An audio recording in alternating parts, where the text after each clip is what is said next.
Bonjour à tous et à toutes. Nous allons vous présenter l'usage des écrans au XXIe siècle. Cet usage est en croissance depuis leur création, mais ils sont souvent critiqués. Nous allons appuyer ces propos par trois parties distinctes. La première par notre chroniqueuse Justine, qui répondra à la problématique « Les écrans ont-ils que des défauts ?»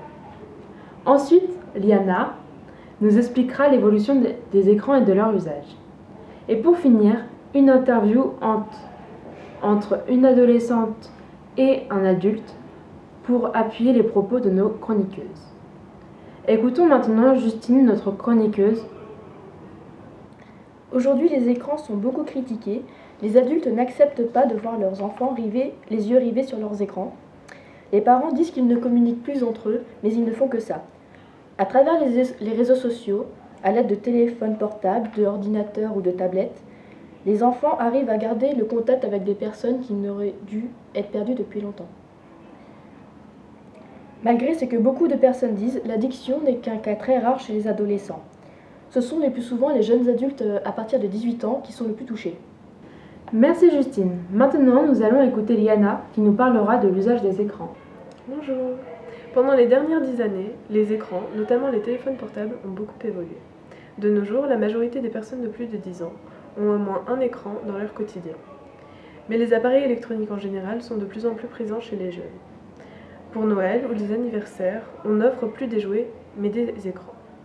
La technologie est donc très incarnée dans la société.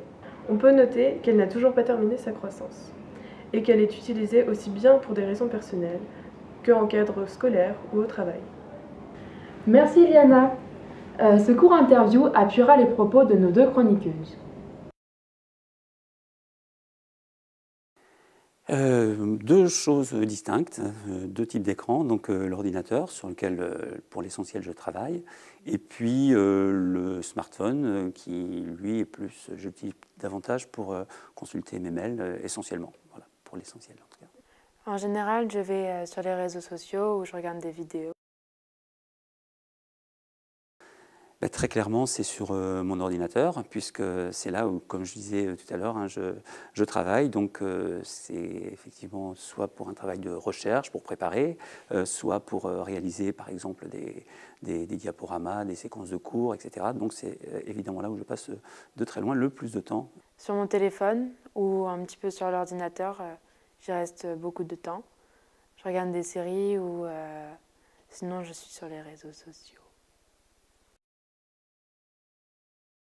Eh bien, établir une moyenne, c'est difficile, mais je ne sais pas, je dirais 2 heures par jour peut-être en moyenne, mais c'est très fluctuant en fonction du travail, en fonction des périodes de vacances, pas de vacances, etc. Donc voilà, évidemment, c'est beaucoup lié au travail. Environ 3 heures par jour. Ah, ça m'est arrivé de passer des vacances de plusieurs jours séparés de tout écran. Ça me pose aucun souci, vraiment pas de problème. Voilà. Pas énormément de temps. Je pense environ une journée, 2 jours. Sinon, après, ça commence à me manquer un petit peu. Merci aux deux personnes interviewées, à vous, nos téléspectateurs, et à nos deux chroniqueuses, Justine et Liana. Bonne soirée!